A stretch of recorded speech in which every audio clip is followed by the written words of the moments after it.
Bismillahirrahmanirrahim.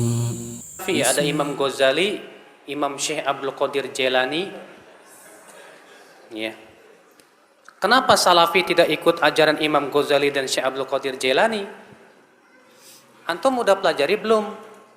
Siapa Imam Ghazali dan siapa Syekh Abdul Qadir Jailani? Syekh Abdul Qadir Jailani itu di atas madhab Imam Ahmad bin Hanbal. Beliau madhabnya Hambali, Hambaliyul madhab. Dalam masalah akidah, beliau ditanya, sebagaimana disebutkan oleh Imam Adz-Dzahabi dalam kitab Syiar A'lamin Nubala. Ya, ketika menerjemahkan biografi Syekh Abdul Qadir Al-Jilani, yang benar Al-Jilani, bukan Al-Jaye, yang benar Al-Jilani, dari negeri Jilan. Ya. Beliau ditanya, "Fama aqidatuka ya Syekh?" Apa akidahmu hai Syekh? Faqala, maka beliau menjawab, "Aqidati aqidatus sahabah." Akidahku, aku ikut para sahabat. Kalau gitu antum ikut si para sahabat, jangan hanya sebatas Syekh Abdul Qadir Jilani. Saya punya bukunya yang ditulis oleh siapa, Imam Abdul Qadir Al-Jilani, judulnya Al-Gunyah. Dan ternyata, maaf ya, Syekh Abdul Qadir Jailani keyakinannya bertabrakan dengan kebanyakan kaum muslimin di Indonesia. Karena kaum muslimin Indonesia banyak menisbatkan kepada akidah Asy'ariyah. Sedangkan Syekh Abdul Qadir Jailani termasuk yang membantah akidah Asy'ariyah. Di mana dalam kitab Al-Gunyah beliau berkata begini, "Wa kana Allahu ala arsy istawa." Dan adalah Allah bersemayam di atas arasy-Nya.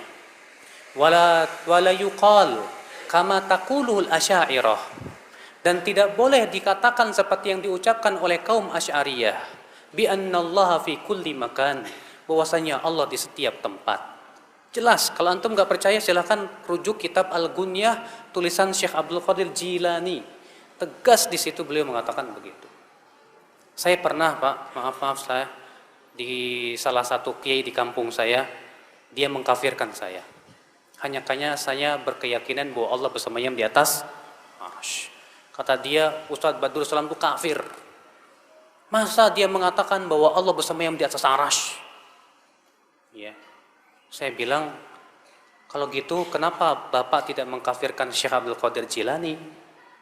Bapak mengagungkan Syekh Abdul Qadir Jilani. Oh, itu kutub. Ya, wali itu wali. Dalam dunia tasawuf, Syekh Abdul Qadir Jilani itu disebut dengan apa? Al-Ghauth, kutub, walinya para wali, sampai derajat yang paling tinggi, Pak. Sampai disebutkan dalam manaqib Syekh Abdul Qadir Jailani, katanya Syekh Abdul Qadir Jailani menempeleng malaikat maut, ya. Hebat.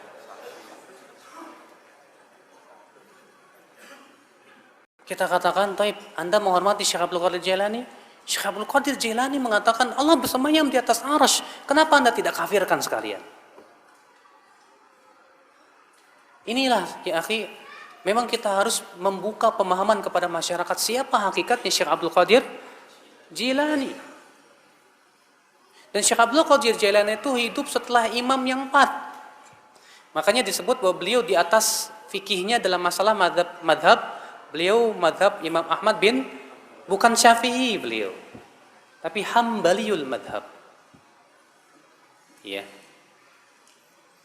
Imam Ghazali di akhir hayatnya beliau sibuk dengan membaca Sahih Bukhari. Dan ketika beliau wafat, beliau mengatakan, "Aku wafat di atas ini." Beliau meninggal dalam keadaan mempelajari Sahih Bukhari. Karena beliau sebelumnya hidupnya habis dengan mempelajari ilmu filsafat. Habis hidupnya untuk membantah ilmu filsafat sampai beliau sendiri bingung. Akhirnya beliau kembali kepada Sahih Bukhari. Beliau pelajari. Namun sayang, sebelum beliau selesai mempelajari Sahih Bukhari, beliau meninggal dunia. Bahkan Imam Ghazali sendiri mengakui bahwa pengetahuan beliau terhadap hadis lemah. Beliau berkata, "Bidha'ati fil hadis muzjah." Pengetahuan saya terhadap ilmu hadis lemah, kata beliau. Tapi kitab usul fikihnya Imam Ghazali menjadi rujukan para ulama setelahnya. Karena memang beliau cerdas sekali. Iya. Nah, sekarang Pak, Imam Ghazali manusia tidak? Imam Syekh Abdul Qadir Jilani manusia tidak? Tapi mereka manusia. Mana yang lebih berhak diikuti? Rasulullah atau mereka? Rasulullah. Siapa yang lebih agung? Imam Syafi'i atau mereka? Imam Syafi'i. Imam Syafi'i lebih agung. Imam Ahmad, Imam Malik. Bukan berarti kita ingin merecehkan mereka, tidak. Tapi saya ingin menetapkan kepada Anda bahwa mereka semua ulama.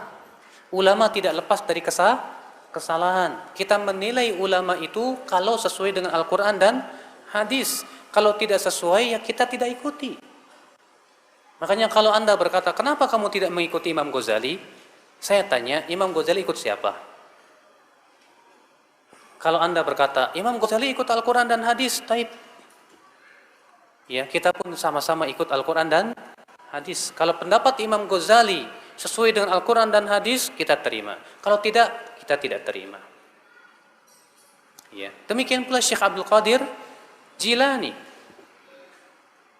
Maka itulah ya akhwal Islam, keyakinan kita terhadap para ulama. Kita hormati mereka, kita cintai para ulama, kita jadikan mereka rujukan dalam memahami Al-Quran dan hadis. Tapi kita tidak mensucikan para ulama, kita tidak mengkultuskan para ulama. Kita mengatakan mereka orang-orang yang diberikan oleh Allah kelebihan, kecerdasan.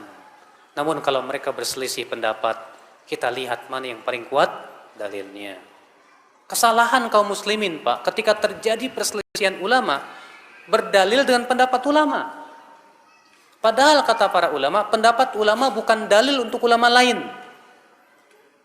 Seharusnya kalau terjadi perselisihan ulama, dalil kita Al-Quran dan hadis. Itu yang kita pakai.